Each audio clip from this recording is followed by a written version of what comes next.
Welcome back to Project Command. I'm Captain Peter Eunice, and I'll be your host. On today's episode, we're going to answer some more questions that we've got from the mailbag, and I'm also going to cover just a bunch of topics that I've been getting a lot of questions about, and just a few things that have been in my mind. So, yeah, really excited to be back. Been traveling with the family a little bit this summer, so missed last week's episode, so I'm sorry about that, but back. We're going to do a little bit longer episode today to make up for that, and we're going to cover a lot of ground. But first, I just want to let everybody know I'm going to be presenting on the discovery stage at FRI, Fire Rescue International. So I'm going to be putting something official out on my LinkedIn. And it's going to be really exciting. We're talking about project management in the fire service and just a bunch of things that I've learned along the way. And I think it should be really cool. So come check me out. It'll be Thursday at 2 p.m. on the discovery stage at FRI. And if you have any questions, the best way to get a hold of me these days is on LinkedIn. I've been putting out a lot of content there. So yeah, just hit me up there. And of course, if you're not following me on LinkedIn, please do that, because I've been putting out a lot of good stuff. I think I've been getting a lot of positive feedback on it. So yeah, just give me a follow over there. And if you have any questions, message me there. Or of course, you can always email me at projectcommandpodcast@gmail.com. All right, let's get to the show. All right, so the first thing, and this wasn't like a formal question I got, but I've been getting a lot of questions about this just kind of at work and, from the different people I've been talking to. And that is, what do I think about the new ChatGPT 5.6 update? And particularly, like, how does it compare to Claude and Claude's new update? So a little bit of background. These LLMs, whether it's ChatGPT or Claude or Grok or whatever, they regularly put out updates with new features and new capabilities and all kinds of stuff. So recently, Claude put out an update. It was their Fable 5 model, which replaced their Opus 4.8 model. And it's, really powerful, and it had a lot of fanfare. I saw a lot of advertising about it. And then, of course, ChatGPT put out their 5.6 update. So the two latest models, Claude versus ChatGPT, Claude, Fable 5, and ChatGPT 5.6. So I've been getting a lot of questions about this. And actually, I was talking to the chief of our department about it not long ago, and about like which direction we should move as far as paid accounts. And I'm certainly not, it's different for each person. I personally suggested ChatGPT, which I'll talk about. But okay, so let's get into it. So the Fable 5, the Claude Fable 5, the thing that's interesting is you can select the effort.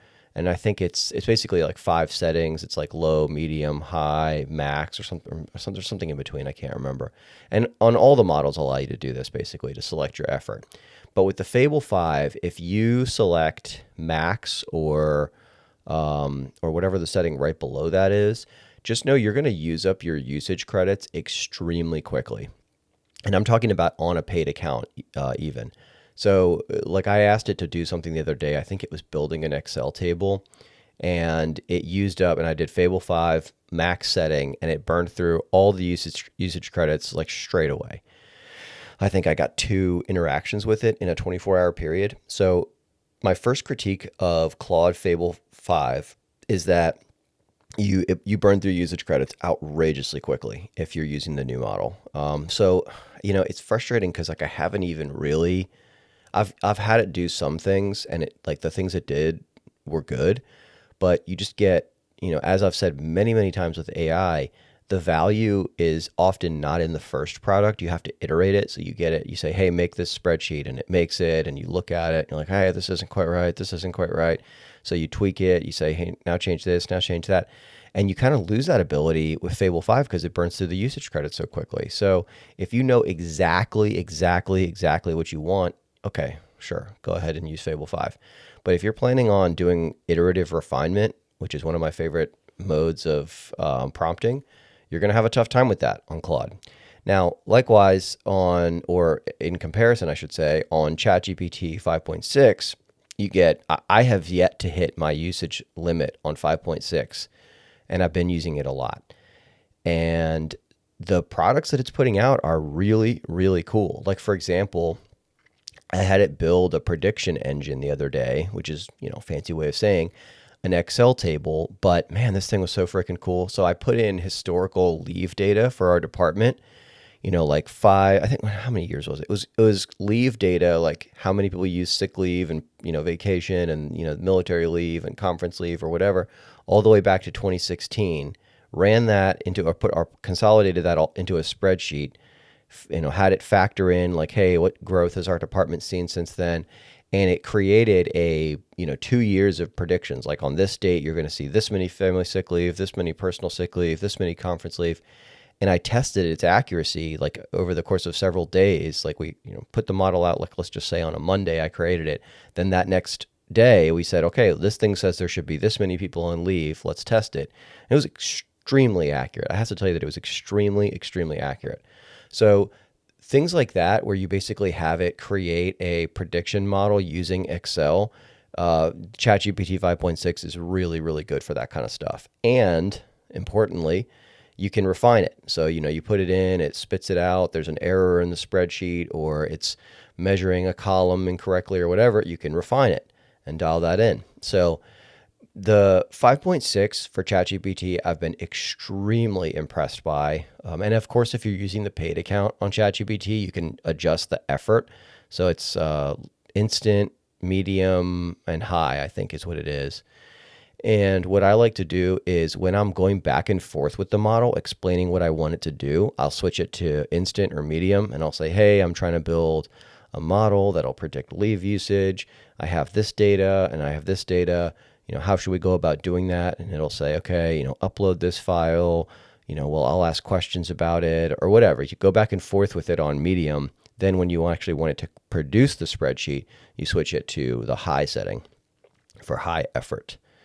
So anyways, my bottom line on this is I'm going to give the edge to ChatGPT 5.6 on this. I still like Claude a lot. It's great for writing. As far as writing is concerned, I still think Claude is the best.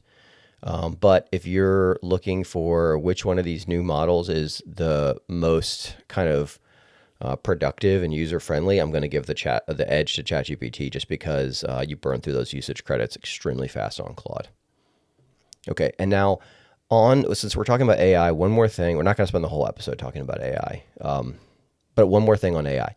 I wanted to talk about some of these advanced use cases that I've been experimenting with, and I talked a little bit about it just now with the prediction model, but I want to dial into that a little bit because I want you guys to get out there and try this. This is something I've been experimenting with, and I think there's a lot of value in that, or there's a lot of value in this.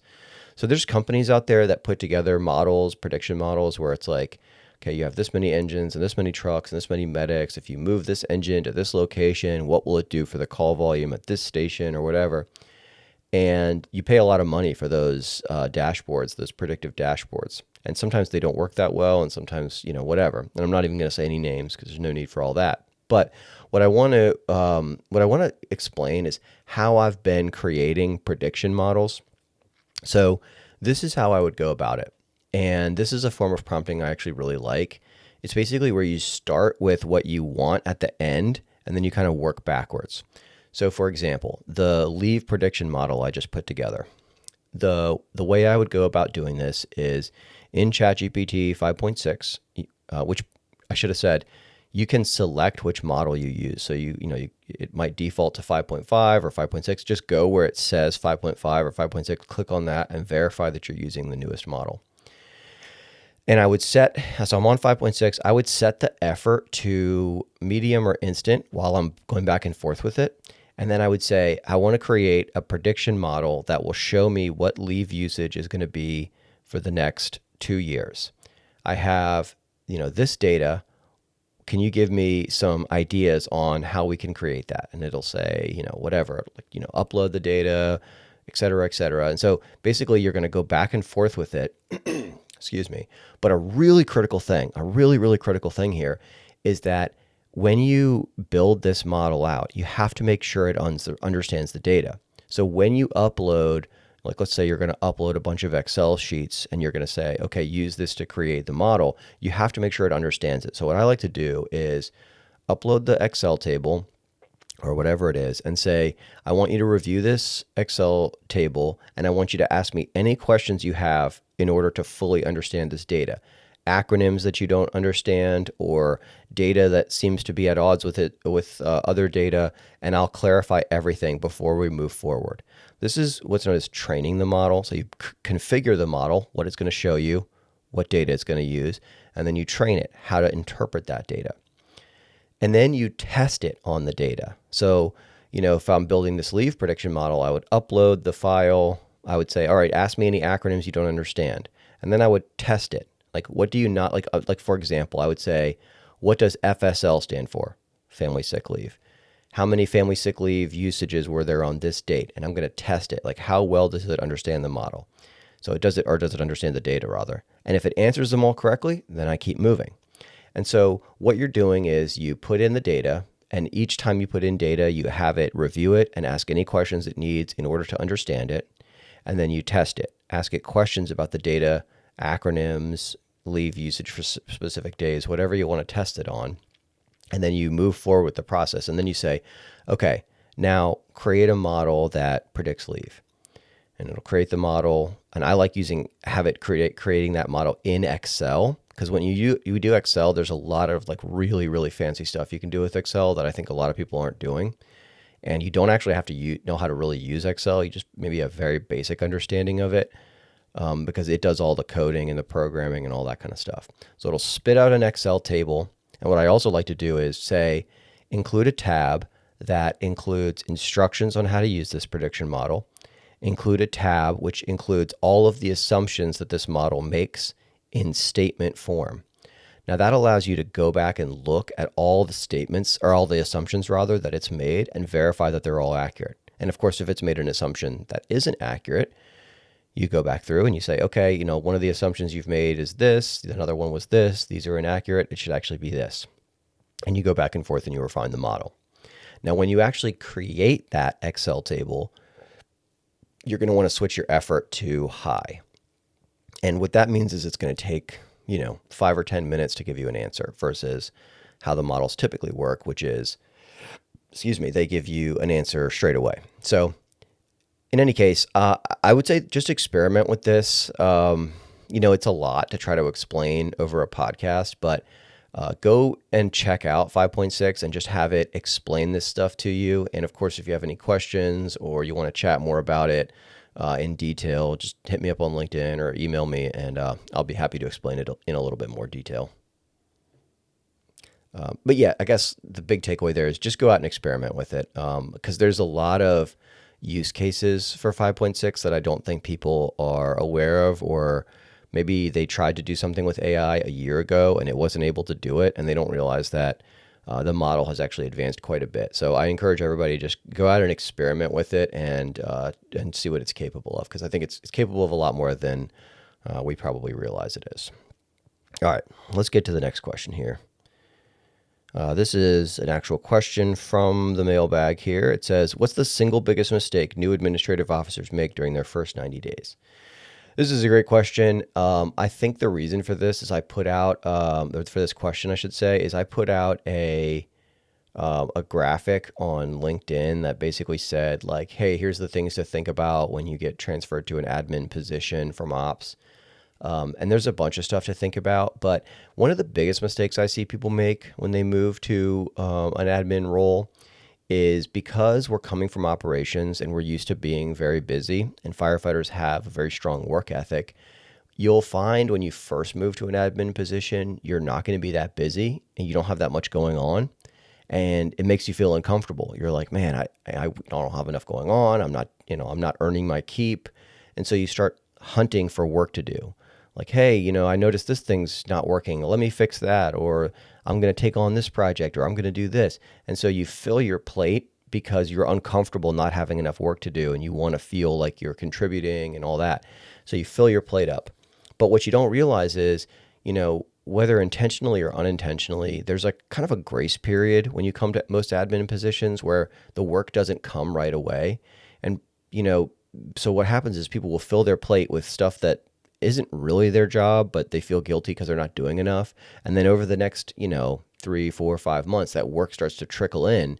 Now, before you know it, you have all the work you were supposed to be doing, plus all the extra work you took on. So what I always recommend is just give it a little bit of time when you first get up there. Don't feel the need to just pile on all this extra work. Take that time instead to learn the systems. Like what's the technology I'm expected to use? Is it Excel? Is it Outlook? Whatever. Learn it. If you don't understand it, ask somebody to show you, watch some YouTube videos, whatever. But take that time to actually learn how to use the technology, and also learn the people, like who's my counterpart with police, or who do I contact in IT if I have a problem, or who do I contact in HR with questions. Learn the people, learn the systems, establish a daily routine, because that's a big change. When we're out in the field, we have a routine. Obviously it's subject to calls, but you have a routine. You don't have that when you get to the office. So you kind of want to take some time and establish it. And then also just keep your connections with operations. This is really important because you're going to go back to the field at some point, and you don't want to lose some of those skills that are like a little bit more perishable. And you'll get them back, of course, but it sucks to kind of feel like you're like you couldn't go back out and ride if you want to. So I strongly encourage continue riding, whether it's on overtime or whatever, but get out there and ride a little bit. And then, go hang out with your old shift. Keep a connection to operations, because that's a big part of firefighters' identity is operations, and you really don't want to lose that.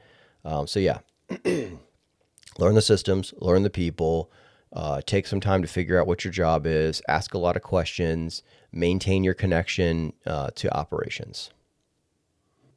Now, here's a good one.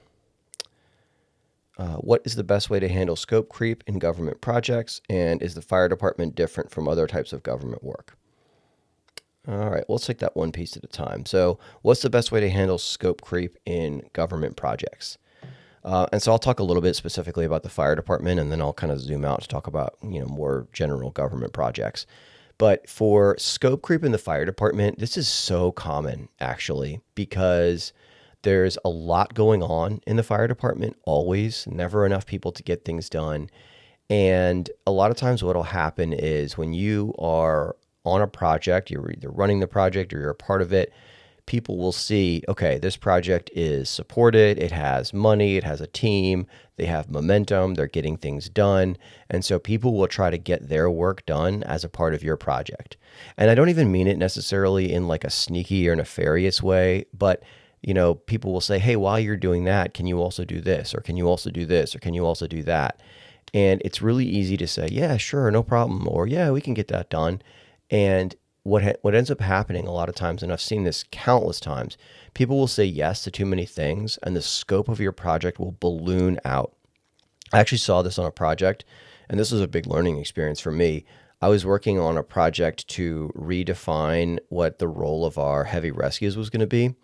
And the deputy chief, who was the sponsor for the project, just kept on adding things like, hey, while we're doing rescues, let's also do ladder trucks. And hey, let's redo the career development for special services companies while we're doing this. And hey, let's do a SORC review to figure out, if the SORC needs to be updated for the whole fire department, not just the heavy rescues. And it was like, it turned what was already a big project into just this, monolith, or not monolith, this Goliath, Leviathan, whatever you want to call it, of a project where there was just too much going on. And the project, I don't know if I would say it failed, but it never really got off the ground, even because there was just too much to do. And we had expanded the scope to the point where it was impossible to get it done. So, the job of a project manager or the project leader is to protect the scope. And that can often require having hard conversations with high-ranking people, because people are going to say, hey, can you get this done? Can you get that done? And you want to say yes. You really want to say yes, partially because, hey, this is the chief asking for it, but also because, we're workers. We don't like to say no to work. But understand that if you say yes to everything, you're jeopardizing the project. And so what I always like to do is just explain what it's going to cost if you say yes to that. You say, hey, we can do that, but that's going to add probably 2 or 3 months to the project. We're talking about more money that's going to get spent on overtime or on work or whatever. So just explain the cost of saying yes, because a lot of times people will say, oh, well, it'll be a zero cost thing for them to get it done. They're doing something very similar, so it's not that big a deal to just also get this thing done. So try to understand what the impacts of saying yes are and explain it to them. And then just make it clear you don't think this is a good idea. Say, hey, look, we can do that on a separate project, but that's not really what we're trying to get done here. And the last thing I would say, and it probably should have been the first thing I said, was you want to have a written scope saying exactly what you're going to do. And that way you can just show them the written scope and say, hey, look, this is really what we were aiming to do with this project. This isn't in the written scope. So basically what we're going to be doing now is changing the whole project, and show them that written scope. And even just having the written scope, they see it, you see it, they know there's a scope, so they can't sneak in extra things. So having a written down scope, not just hey, we talked about it, we understand the scope, but like a scope that's been written down is really important. It doesn't need to be anything crazy, but go to ChatGPT and say, hey, what information needs to be in a basic scope document for a fire department project? Okay, so about government projects, government work and fire department work do tend to be different, actually, because what makes the fire department unique from government work is there are some structural challenges with the fire department. So, for example, our shift work makes things difficult. 90% of the workforce of a fire department is going to be in operations, which means that they're likely on a 24-hour shift. A, B, C shift or whatever. So that is very difficult because you want to have all your project team members in a meeting.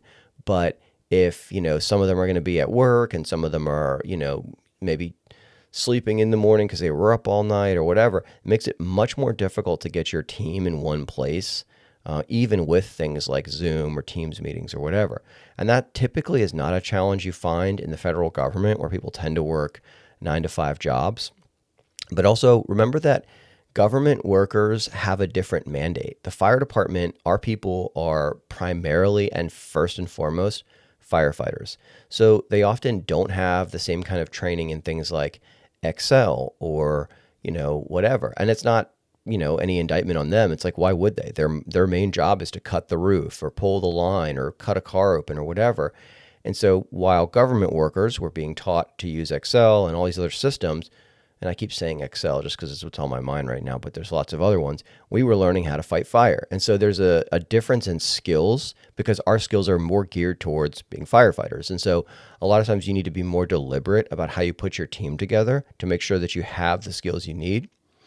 And then there's other things like, typically what we measure in the fire department is a little different than general government work. We tend to be a lot more focused in the fire department on things like workforce impact and community impact.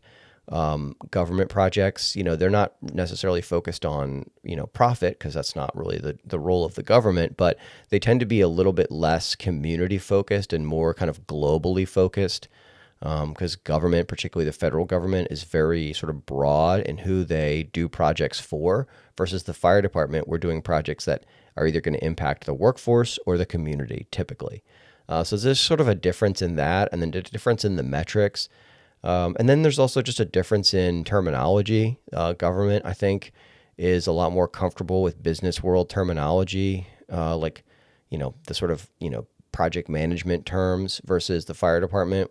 That's not really how we talk. And so you really want to be careful about throwing around a bunch of overly technical project management terms. People don't understand it. They don't really want to, frankly, because they're like, yeah, this doesn't really apply to me as a firefighter. So you want to kind of be mindful of using overly technical terms in project management for the fire service versus general government. Again, not any kind of indictment. It's just like, look, why would we have learned that stuff? We're firefighters. We do projects on the side versus, doing projects as our full-time job. So yeah, be mindful of that. And then, you always have the needs of the fire department that can pull people away. So if there's a large incident, a lot of your people are going to go deal with that. Or, the nature of our job as firefighters is we deal with things as they come up. So you always have that sort of floating in the background that at any given time, some big thing could pop up in your community and pull resources away from whatever you're working on. So yeah, those are some general ideas I have on the differences between fire department and general government projects. But yeah, that's a great question.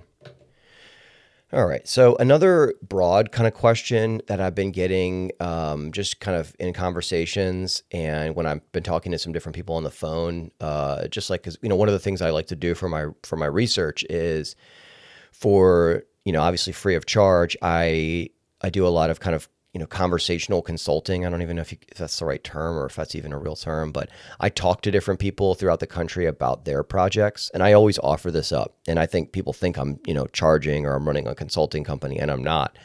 I genuinely think that this is part of my research process. And so I always kind of offer it up to different people. And any listener of the show can feel free to take me up on this. I like to talk through people's projects with them. So they'll call and they'll say, hey, I got this issue with my project, or I've got this thing I have to get done. I don't know how to structure the work or whatever. And I really enjoy kind of talking it through with them, saying like, all right, well, have you done anything like this before in your department? Or what are the risks you think you have? Or what's your timeline? What's your budget? And just help them brainstorm and structure the project out. And I consider that part of my research process. That's how I learn about like what's going on in other departments. Of course, I never share details about people's projects, but in any case, one of the things that comes up a lot is what projects am I working on?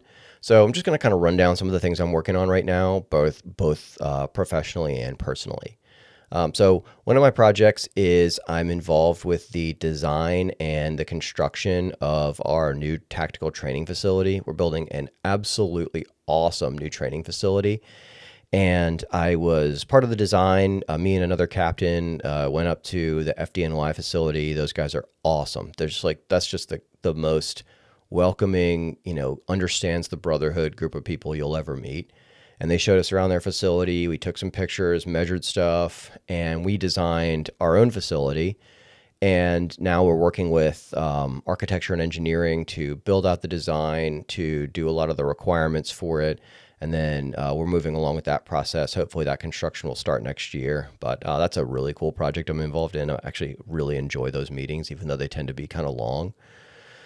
And I'd say that's probably 20%, maybe 15% of my time right now. And then I am doing a ton of AI education in my department. So our chief is making a big investment in AI fluency. And so I've been teaching basic AI classes to everybody.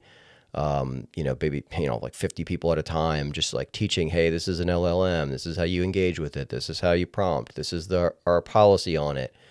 So I've been doing a ton of that recently. I'm getting ready to put together an advanced class that I'll be giving on setting up agents and app building and prediction models, kind of like we talked about earlier. So yeah, doing a lot of that. Working on a project to implement a new QRV that we're putting in, and that kind of ties in with another project I'm doing, which is an overall assessment of our EMS model and how we want to structure that so that we can get the most efficiency while, providing the best service and et cetera, et cetera. So running predictions through this model I built, putting together cost estimates and options for how we can kind of tweak the system to adjust for increasing call volume.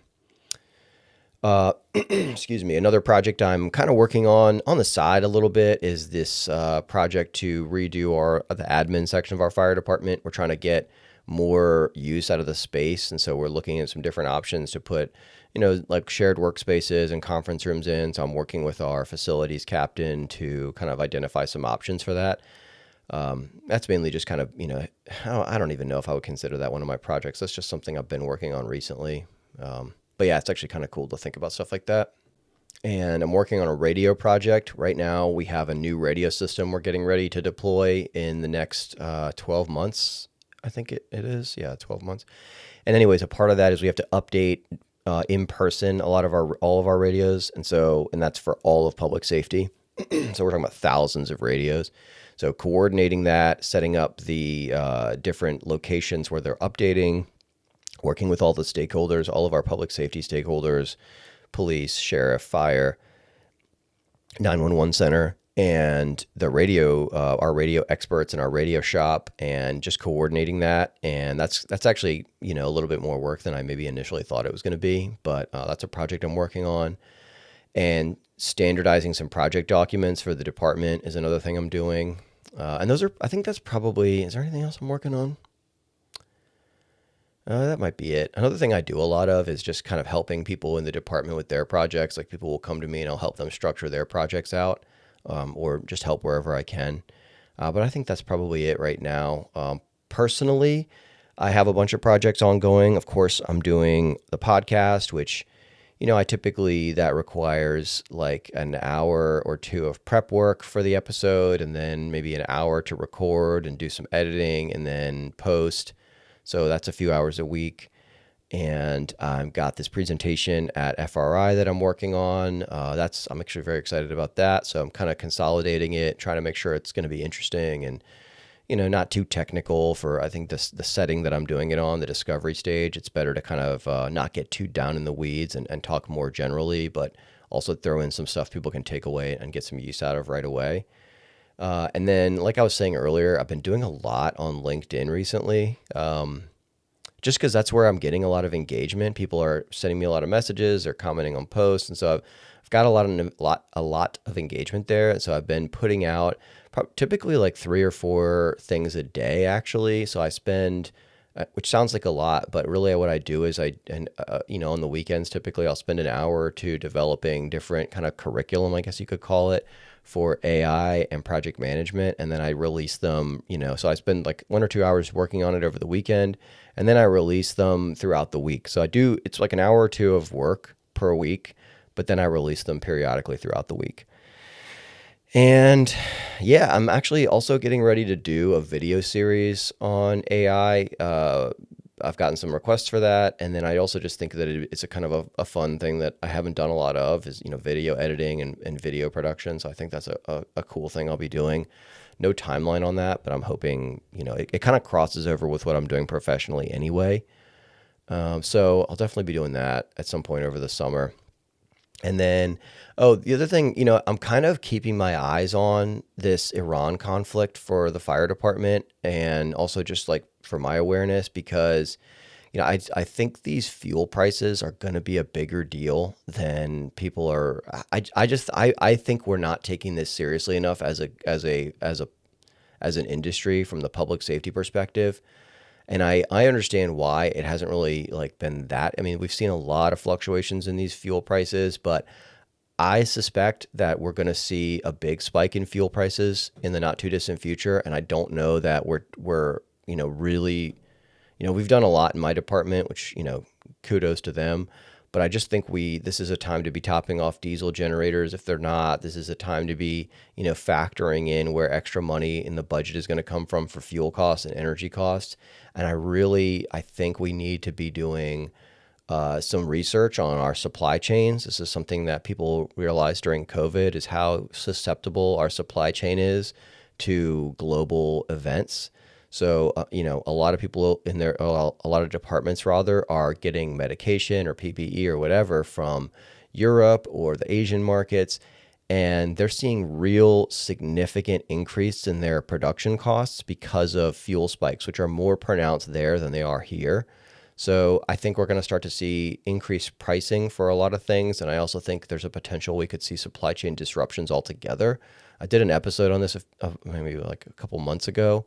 And I might do another one, but we need to keep our eye on this, in my opinion. And then, we're at war, for all intents and purposes, with another country, and I do think there's the potential for lone wolf terrorism. I don't think we need to go crazy on it, but I think we need to keep an eye on what the FBI's threat assessments are, and we need to do cybersecurity vulnerability assessments. There's a bunch of ways you can get this done, but this is the time to be talking about how to prevent phishing attacks and ransomware attacks, and be looking at whether your department has COOP plans, continuity of operations plans for critical systems. That's something we saw not that long ago, actually. Stryker, the medical company Stryker, got ransomwared. So it can happen, and it has happened to a lot of hospitals, actually. So I'm not saying we need to, freak out over this, but I think we need to keep our eye on it. And I think department leaders would do well to just be aware, at least in a general sense, of what's going on and the right directions it's going, because this can affect us. And the global supply chain is very relevant to the fire department. And there's a lot of disruptions in the Strait of Hormuz.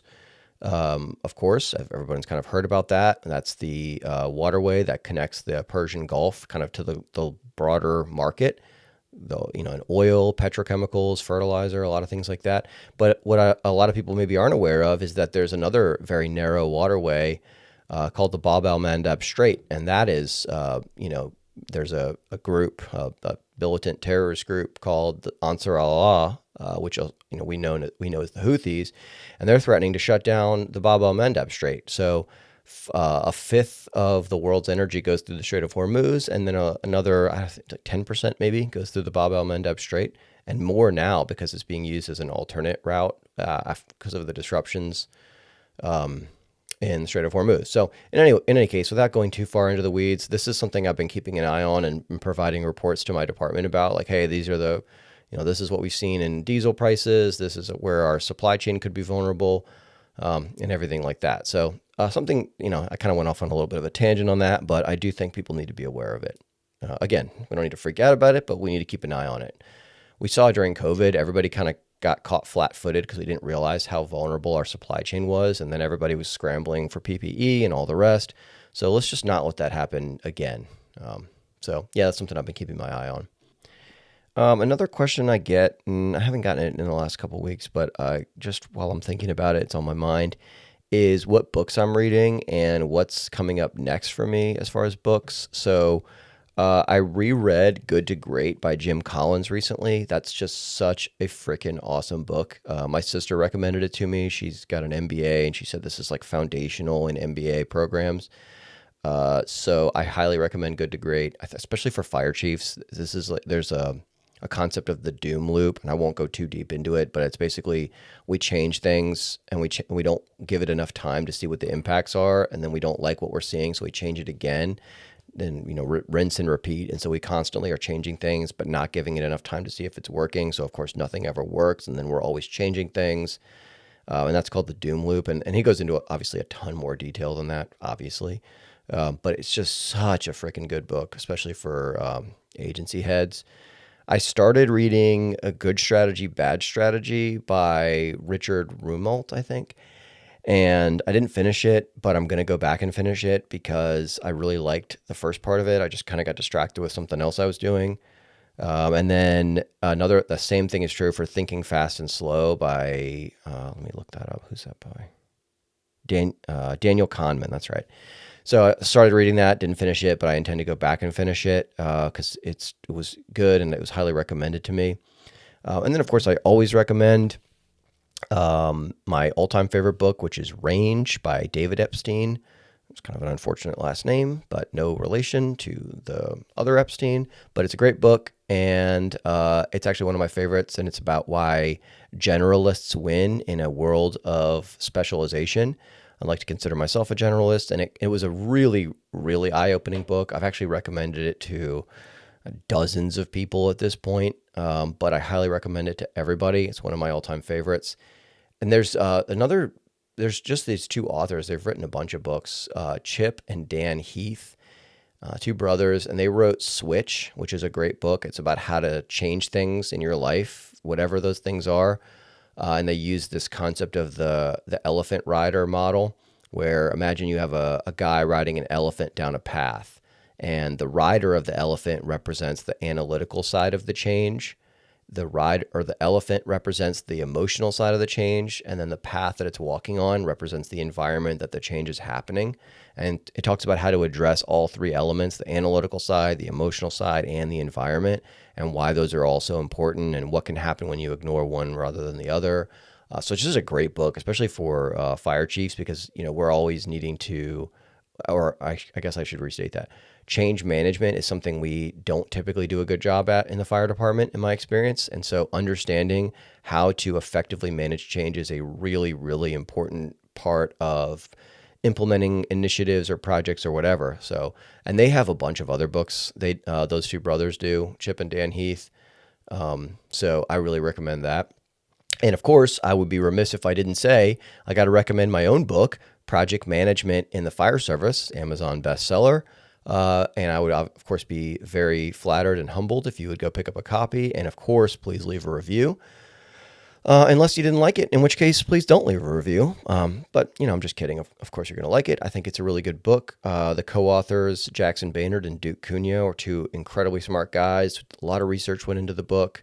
Talk about all my personal experiences managing projects, things I've learned, what I've learned in my research. And, I don't want to get ahead of this, but I am working on another book with a friend of mine all about change management. So I've got some research trips scheduled to go interview some people and talk to some different fire service leaders. So I'll put out more information on that as it gets a little closer. It's still, it's not ready for prime time yet, any kind of official announcements or anything like that. But, at some point in the future. So, yeah, that's my rundown on books. And so, since this is a longer episode, I'm trying to cover a lot of topics that people have brought up recently, just because I want to be aware of what my audience is interested in. And I've mentioned a few times on the podcast that my wife is a doctor, an ER doctor, but she's also like a double boarded doctor. And I've had a couple of people ask me about what she's boarded in and kind of her, like what she does, her background. She's an extremely impressive person.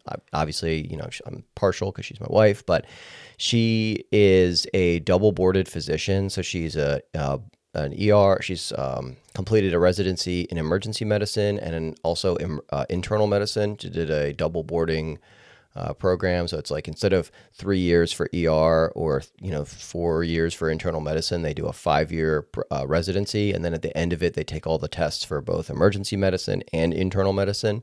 So she's I always joke that she's two doctors, but she's got two specialties, and she works sometimes in the ER, and sometimes I always get this wrong. It's like the wards. Basically like more specialized medicine, and she, very comfortably goes back and forth between both.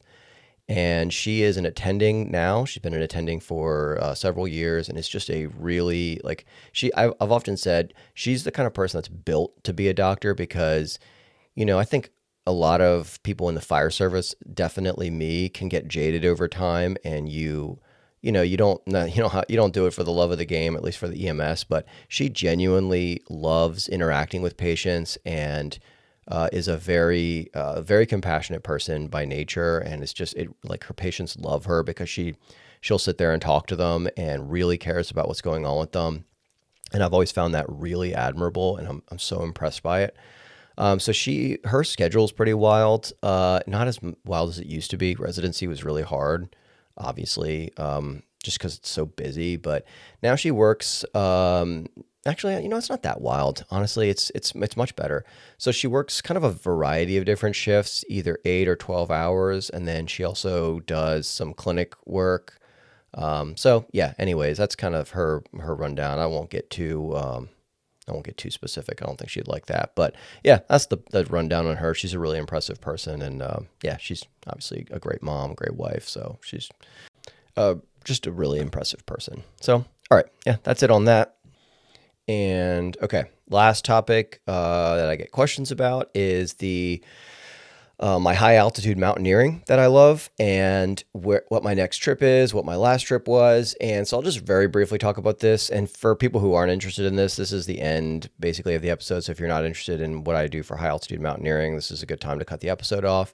But the last climb I did actually was a pretty big deal because I had a real kind of, a real jarring event happened. It was on the Cuesta Lab Glacier, which is in Washington.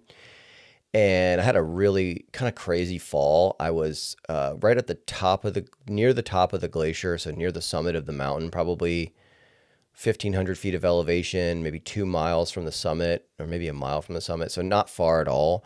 And I was down climbing a section of the glacier from what's called a moat, which is the space between the glacier and the rock. So that's a very safe place to climb, is the moat, because you can't fall off the glacier. You're in this little, like a trench tunnel type of thing. But we had to go down from where we were to get to the main approach to the summit. And so we needed to down climb about 50 feet on a very steep ice wall. And for a bunch of reasons, I don't even know how to describe it. I was climbing down and did not set up the rope the way now that I look back, I should have. and my ice axe hit this very soft spot in the ice, and I just like started sliding, and then I tried to do an ice axe arrest, which is where you dig your ice axe and your crampons are called, which are the spikes in the bottom of your boots. I tried to dig those into the ice wall, but it didn't. It was just like, I guess because it was later in the morning and the sun had been on the ice, it was a little softer. So sliding turned to falling, and I fell like 30 or 40 feet, or I don't even know how many. It was like 30 or 40 feet. And what caught my fall was this rock that was jutting out from this slope on the mountain or on the glacier. And, fortunately, I had my helmet on. I had a big kind of Summit backpack type of deal, which acted like an airbag. And so the first thing that made contact with the rock was my backpack. And then I kind of whipped my head back and hit the helmet into the rock. And really, man, it was really rough because I lost consciousness for a few seconds. And then I woke up with snow just kind of falling down. And my climbing partner was yelling my name. Hey, Peter, you okay? So then, I thought I had a concussion, and I definitely did have a concussion. Turned out it was a little bit more serious than just a concussion, but I, was puking, and I had this double vision, and it was just really scary because now I'm on the middle of a glacier at this point. So now you got to, and for those who don't know, when you're walking on a glacier, your footwork is so important because if you step wrong, the spikes on the bottom of your boot won't, dig into the snow or the ice, and so you can lose your footing very easily and fall. So it's hard under any circumstances, but when you've just had a fall and rung your bell really hard and you're dizzy and having double vision and puking, it's extremely hard to walk on a glacier. So we had to turn around, of course, and hike, 25 miles, literally 1 mile off the glacier and then 25 miles down the mountain. The glacier is just a section of the mountain, of course.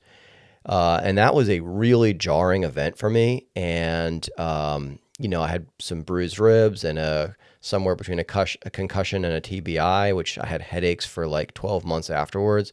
So since then, I have really toned it down. I'm going to get back on the mountain, but, my wife was really kind of, spooked by that. And I was shaken up. So I've taken a break for the last 2 years from climbing. But, the truth is that I'm passionate about it. I love it. And I've been climbing for over a decade now. And, it's hard to let it go. It's such a big part of my life. I think I'm just going to be a little bit more, maybe a little bit more careful about the climbs that I pick. But yeah, that's kind of the update on that. The next climb I'm going to do is likely Mount Lafayette this coming winter. It's a great winter climb.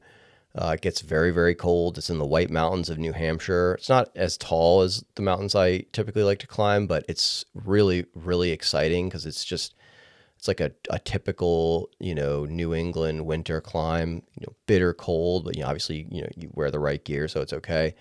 Lots of interesting weather conditions that you got to navigate through, and it's just a fun, challenging hike, but a little less, maybe a little less life-threatening than the other ones I've been doing. So in any case, that's my mountain climbing update. And so, yeah, I think we'll go ahead and call it there. What are we at? Like 45 minutes or so? Okay, yeah, so we'll go ahead and call it there. I wanted to cover some extra ground because I didn't do an episode last week, and I wanted to make sure I get you guys a little extra stuff this week. So as always, if you have any questions, you want to talk through a project, you have questions about something about AI or any kind of project management stuff, love interacting with the audience, you can send me an email at projectcommandpodcast@gmail.com or hit me up on LinkedIn. And please give me a follow on LinkedIn because I'm putting out a lot of content there and I love interacting with people there. I think it's a great platform for that. So yep, give me a shout on LinkedIn or shoot me an email, and I will be happy to help you with whatever you got going on. So thanks again for listening to this episode of Project Command, where we bring command level thinking to every project in the fire service.